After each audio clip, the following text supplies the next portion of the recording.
Hello, and welcome to this episode of Pros and Content. My name is Ellen Schwartze. I'm Senior Director of Demand Gen here at Notch, and I'm joined today by Avi Bhatnagar. Hi, Avi, and welcome to the show. I'm excited to have you. Hi, Ellen. I'm excited to be here as well. So you're the VP of Growth at Metallic, a Commvault division. And one of the reasons your CV caught my attention was because I think your path from digital marketer into growth marketer is one that a lot of people will follow. So I didn't know if we could start there. Give us a bit of background on your career and what you're up to now at Metallic. Yes, definitely. And for me, my journey in the B2B marketing space has been over almost the last 2 decades. And, it really started when early in my career where I was an early adopter of digital marketing and leveraging different types of systems and tools, even before marketing technology or MarTech became a category. So gave me kind of early exposure as a practitioner, hands-on exposure to be able to leverage systems and to be able to understand how to be able to leverage those different systems to have business outcomes and then be able to think about like how these things tie together to the greater good of marketing. And so digital marketing has been kind of a foundational element for my career. Over the last 10 years or so, I've transitioned more and more into a growth marketing focus, where it kind of is across the end-to-end spectrum of digital marketing, demand generation, and really thinking about being able to tie those experiences together to be able to have a user experience that's focused on driving mind share and market share for the business. I think that's incredible. I think it's something, like I said, that a lot of people are going to start growing into as you learn more about the metrics and about the business and tying that all together. People will start to move into these growth roles. So that's actually the first thing that I wanted to dig in on is you're really dedicated to tying your work in marketing to business outcomes. So what are those outcomes that you look to? In any kind of growth marketing capacity, really in marketing capacity, marketers now have a seat at the revenue table, meaning they're more and more tied to business outcomes that are related to KPIs, key performance indicators. And therefore, everything that we're doing as marketers, we want to be able to show return on investment. We want to be able to show the value that we're bringing from the different tactics and techniques that we're doing, whether it's running a digital advertising campaign or doing some kind of a webinar campaign. We want to be able to show how there's a return on investment for those programs and tactics that we're actually executing. And therefore thinking about metrics around sales qualified, marketing qualified, MQLs, SQLs, those have been traditional. Those have been around for quite some time now. But for the deep funnel metrics that we're more and more interested in is how are we impacting the business? Are we generating revenue? Are we influencing pipeline to the business? Are we improving our customer acquisition costs? Are we lowering our lifetime? Are we increasing our lifetime value? Things that are more are tied to tangible metrics that can help really show how marketing is moving the needle. Those are the ones that are most relevant and important for today's growth marketer. We've had a lot of top level metrics for a long time, and we're starting to see, and I think just understand the way that we need to prove the value of our marketing efforts is to get to those final business outcomes, like you said. What are some of the ways that you've actually tied those together? Do you have examples of how to show your work, so to say? It's building kind of a data-driven mindset, and it starts culturally, right? So within our teams, we always have a focus to think about how we can report on everything that we're doing, whether it's on a weekly basis, monthly, quarterly basis, or ad hoc. And therefore, keeping a close eye on performance is important. So, one of the things that's really relevant in growth marketing is agile marketing methodologies. So not only are you thinking about building a strategy, executing the strategy, but you want to be able to constantly analyze what's happening. If you're running, a tactic, you want to be able to look at what the outputs are from the campaign and how you could look at those outputs and be able to quickly iterate and to be able to, run different types of A/B tests, multivariate tests, to be able to see different expected outcomes. And that by itself allows the marketer to be closely tied to the data that they're delivering on for that particular campaign. And then, of course, thinking about the big picture, how do these efforts tie together at an aggregate level for impacting the bottom line? Yeah, the phrase that you used that I would love for you to expand a bit more onto is the deep funnel metrics. So you're looking at, we hear a lot about the top of the funnel, and you're talking more about like tying it, like how deep is deep? How far does that go? Yeah, for sure. So the way we typically measure ourselves is based on impacting pipeline inflow and revenue to the business. And typically how we determine those goals, it's through building out a capacity plan in the beginning of a quarter or beginning of a fiscal year, right? So based on the company goals in terms of revenue, marketing typically has a slice of that total impact. So if marketing understands by looking at benchmarking data in terms of how marketing has delivered in the past, it gives us a threshold to be able to think about what type of marketing contributions we'll have to the business, and then thinking about average selling prices, win rates, and conversion rates across the lead lifecycle stages. Those are the factors that we'd want to think about when reverse engineering and building out a capacity plan. So that gives us the ability to think about, in any given quarter, marketing is going to be responsible for driving X number of inflow and Y number of bookings, and therefore we need to be able to reverse engineer that by looking at by benchmarking previous quarters, previous years' data, and then to be able to say, this is how we're going to be able to deliver our goals on, and then measure accordingly. Sure. So you're really in line then with your revenue team to make those happen. So it's not just that marketing has a revenue goal. You're looking at the whole business as, a unit. We need to hit ABC goals. So how is it that you are working alongside those revenue partners? Yes, it's a joint partnership across the functional organizations in terms of how to be able to operate. And I think that it starts by having open collaboration and having open lines of communications within those functional leaders to be able to understand those business goals, and to be able to understand like how we're growing as a business, right? And I think that at that point, when you have cultivated those relationships and other functional organizations understand the value that marketing brings to brings as a whole, it's then a matter of then having the right level of collaboration to ensure that other functional organizations understand what the value is, and therefore they can be able to support, whether it's from a budgeting perspective, whether it's from a resources perspective, or whether it's from a time capacity perspective. Yeah. How did that evolve in your career? So I know you've been in marketing for plenty of years at this point in time. So you haven't been a VP the whole time. What were the skills that you leaned into to start understanding what either your partner, your partners in crime wanted to hear more about, and how did you start to present that? Like, kind of walk us through that evolution. I'd say it's a mindset, right? It really starts with having that mindset of being able to wanting to do more, right? It's always thinking about thinking about going above and beyond, and having the right tenacity for being able to impact growth. I think that's kind of a baseline that I've had over the tenure of my career, is to, especially in the second half of my career, where you want to be able to think about what you bring to the table in terms of, you have a charter, you're going to be responsible for certain initiatives, certain channels, tactics, programs, and campaigns.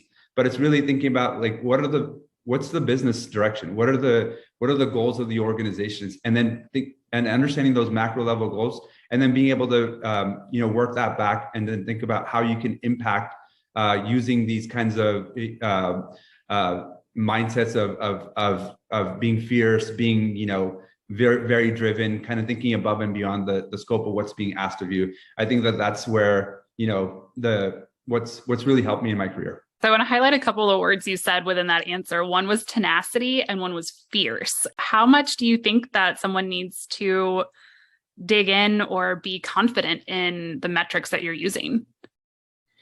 You have to be able to live and breathe them, right?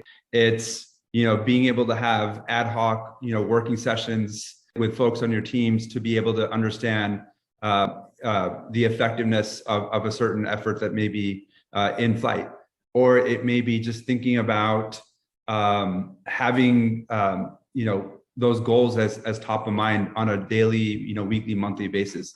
So it's something that's your baseline, right? If you're thinking about data as your baseline, I mentioned data-driven methodologies and mindsets. It starts there, really. You have to kind of have that mindset to think about like the impact that you're bringing to the business and how you're helping grow the business. And I think that if you have that right mindset, it just becomes part of your DNA that you're living and breathing in terms of thinking about data-driven results. I love that. I think that's part of the reason that a lot of marketers might fall down is we have a background in storytelling, we have a background in writing, we have something that is very creative, and not that you can't then become data-driven, but you're saying it really takes a lot of focus on those numbers and understanding of what they're doing next. Exactly. And I think, part of that is also consumption of systems, right?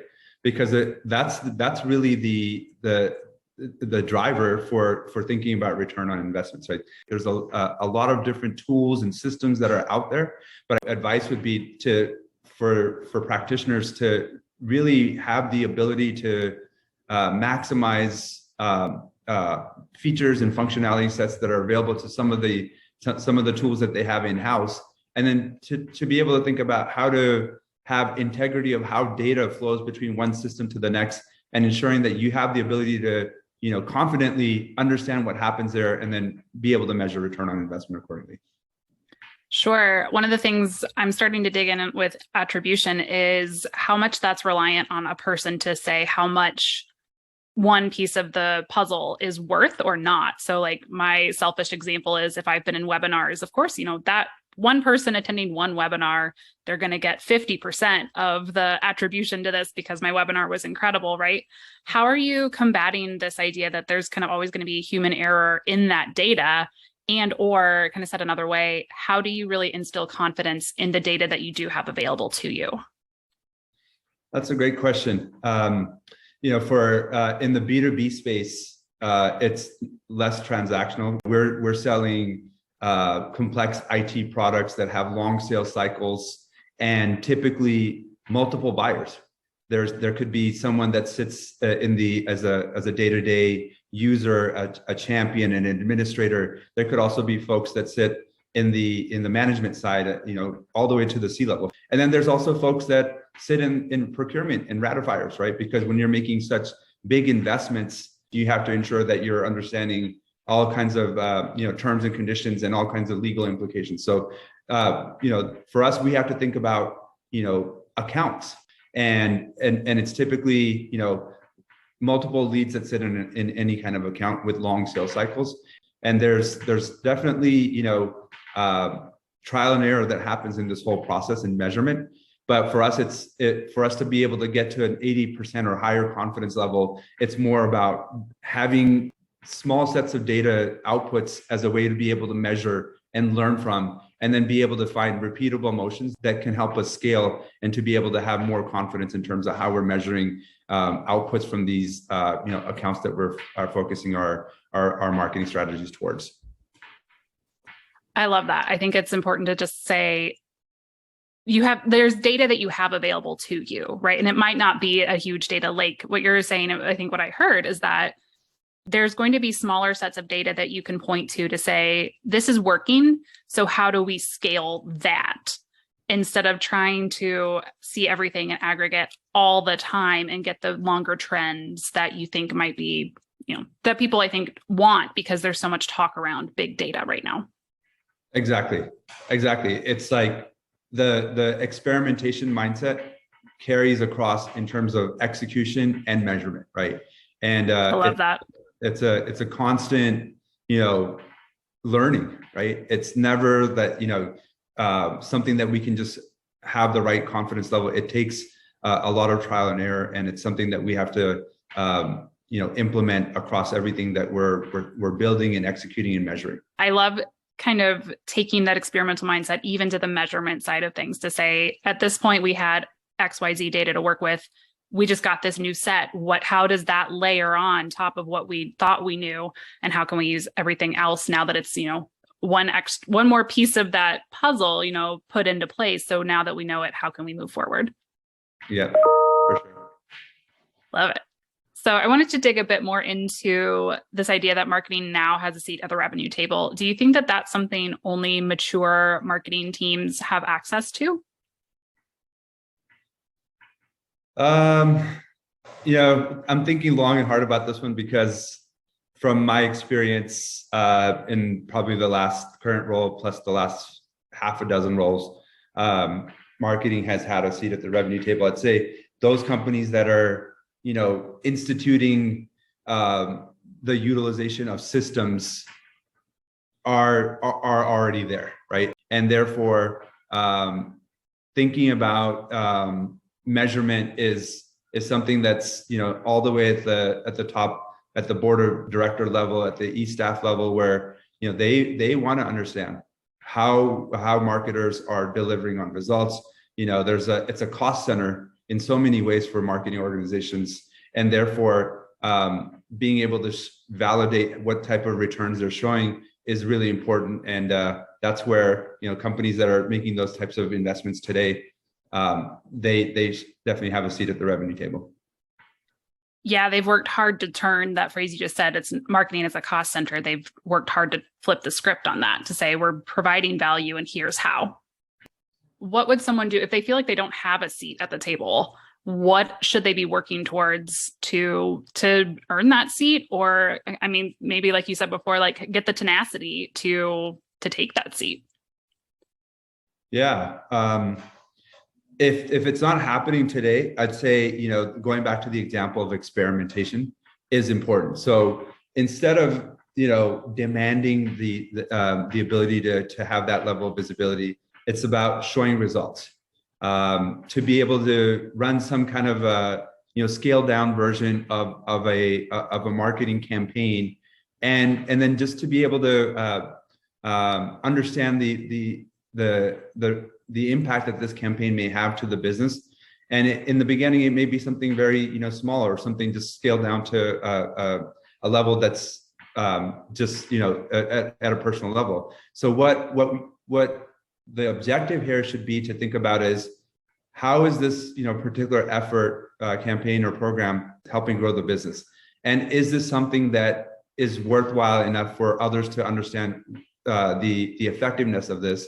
And therefore, is this something that is worth, scaling to a level that could make, a larger impact to the business? And I think it also comes from, constant learning, right? I think the mindset of having, never stop learning is so critical and important, because there's so much evolution in terms of how marketing has evolved over the last, decade. And therefore, the learnings are something that are critical, because we learn from other practitioners, we learn from what other companies are doing successfully, and we want to be able to see if any of those learnings can be applied into our wheelhouse in a meaningful way. Yeah, so if I can sum that up a little bit, it's that you said to start small, so start with something that you can prove. But then the second half was a bit more just start anywhere and make sure you're measuring in a way that is useful not only to you, but to the rest of the business. So if you are measuring this and it turns out that this doesn't apply to revenue, to customer success, to someone else to still grow that business, it might not be worth pursuing those particular metrics or that particular program. That's a great recap that you just provided. Yes. I do my best. As a growth marketer, what's something that keeps you up at night? What do you feel is still like a gap in your role that should be easier to do, either with data or with systems or even just processes? It's always about, what's next, right? So it's like, for us to think about like how we could increase those routes to market. Like, what are some digital innovation that's out there that we may not be applying? And part of that is really thinking about tying different efforts together and thinking more of like an end-to-end playbook, right? And I think that's something that in the current role we've applied and have seen a lot of success with, where we're saying, we may be doing a certain type of digital marketing effort, and we may be doing some type of demand generation effort, but being able to tie the two together and finding convergence is something that's a big opportunity, especially in the world that we live in today, where it's digital first, and it's more about how we could have effectiveness by doing less with more. And those are the things that always kind of keep me up at night in terms of what else we could be doing there. So a bit of an inefficiency undertone there too. It's like you don't want your different teams, your disparate teams, be doing the same thing if you could be combining the work there. Exactly. And thinking more about like building out a playbook that you can learn from, and then you can always constantly improve on. Right. And then scale out, I would expect too. Like if you've got it outlined, you can say, all right, this one's working. Let's try, like, can we copy paste and do it onto the next. Well, thanks, Avi. We've approached the lightning round. Are you ready for these questions that have less to do with marketing and more to do with how we all relate to the world? Yeah, I'm ready for it. All right. Well, the first one does relate to marketing. So what's a marketing campaign or something to do with marketing that you still point to as an example of things going really well? Yeah, it's a current one that we have right now, and I've probably done half a dozen times in my career, an MQL re-engagement Wake from the Dead campaign, right? And this goes back to the example of how we want to be able to do more with less, where we're looking in our database and finding signals of leads and from accounts that matter most to us, and being able to understand why they didn't potentially go down funnel into an opportunity of some kind, and trying to do some kind of a rekindle to try to wake them from the dead with some kind of innovative digital campaign. Sounds like an MQL zombie play, wake them from the dead. I like that, though. That's something I've seen work in a couple of my positions as well. So I hope that works out for you this time too. What's the best place that you've traveled? Best place I've traveled to was actually this year, was a trip to Carreras, Mexico. And it's kind of a hidden resort with ocean castles and villas and just beautiful $1 million views, and not too far from home for me as well. So it was a great, getaway, and definitely something that I have cherished ever since coming back. Oh my gosh. So where's home? The Bay Area, California. Got it. Okay. Yeah. It's like, wow, I didn't. Mexico you fly into Puerto Vallarta, and then there's two different airports you could take. It could be a 1 to 3 hour drive into getting into the Carreras Islands. Oh, perfect. Yeah. So it actually makes it for like a relaxing trip then, if you don't have giant amounts of travel on either side of it. That's a great point. That's absolutely a great point for sure. Yeah. All right. Last lightning round question. What was your pandemic cliche? And by this, I mean, did you bake sourdough? Do you play Wordle? Did you watch Joe Exotic and the Tiger King saga? I have multiple hobbies that I picked up, like painting, Nice. Chess, darts, and I wish I could turn the camera around to show you some of the things that I painted, but maybe another time. But definitely, it's been releasing some of the artistic side of myself. So it's been awesome in that sense. That's wonderful. We'll send some photos over and we'll drop them on the show page. Yeah, absolutely. That would be great. Well, thank you so much, Avi. It's been really, really great to chat with you right now. And I was just my final question would be, what do you want listeners to take away from this conversation? I'd say definitely that the ability to have that drive and tenacity to grow your career. I think that this is now more than ever the time for marketers, digital marketers, growth marketers to be able to make their mark, to be able to make an impact. And it starts with having the right focus, being accountable, having a collaborative mindset, being transparent, and of course, being data driven. I think tenacity has got to be definitely the best thread that I think we got out of this conversation. So thank you for that. And if people would like to connect with you, where could they find you? The best way to find me is on LinkedIn. Simple. Avi Bhatnagar is, you can do a search for me there and you should be able to find me. but that's probably the best way to connect. Great. Thanks so much. And thank you to our listeners for spending time with us. If you haven't yet, be sure to subscribe to Pros and Content wherever you found us. Thank you. Thank you.